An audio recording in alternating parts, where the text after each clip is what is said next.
Well, we're excited to bring you another Learning with Lindsey. Now, we've had a pretty strong severe weather season, and one of the things people notice is some really strong winds.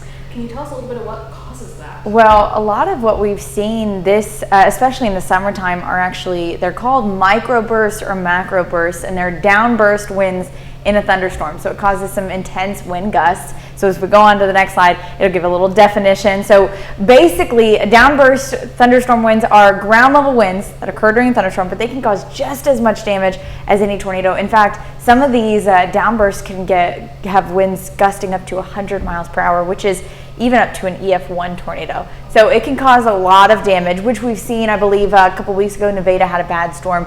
That was as a result of downburst thunderstorm winds.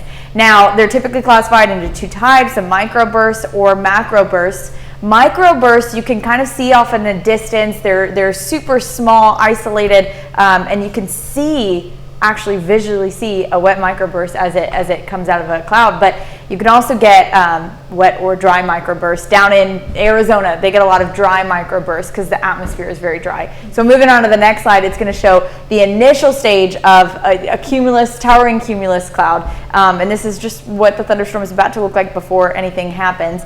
We've got our updraft, so you can see my little arrows. So that's just the air moving upwards as kind of creating this towering cloud. The next slide is going to be the mature stage of a cumulus or a thunderstorm development stage.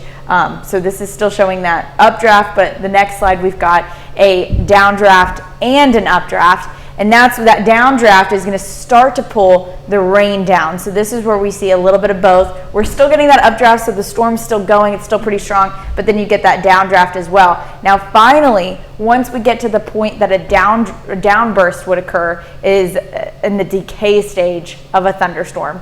And that's typically what we're seeing a lot is these pop-up thunderstorms in the summertime. They pop up really quickly, and then finally in the last slide, it's going to show that downburst where all of it is just a downdraft, right? So the whole cloud basically collapses on itself, and you get these super quick downdrafts that you can kind of see where the turning of the winds is. It's just like all of it collapses on itself and then just shoots out in all directions. And this is where that downburst is going to come out, and those wind gusts can exceed 80 to 100 miles per hour right through here, and it can go on for 30 minutes or so or even longer, which is what we've seen a lot this summertime. And so that's what we've been getting a lot of, downburst winds or microbursts, macrobursts, and they're pretty common all over the US, and it doesn't matter necessarily the season, but that's what we've been getting a lot of this summertime. Well, thank you so much, Lindsey. It's always great to get to learn with you.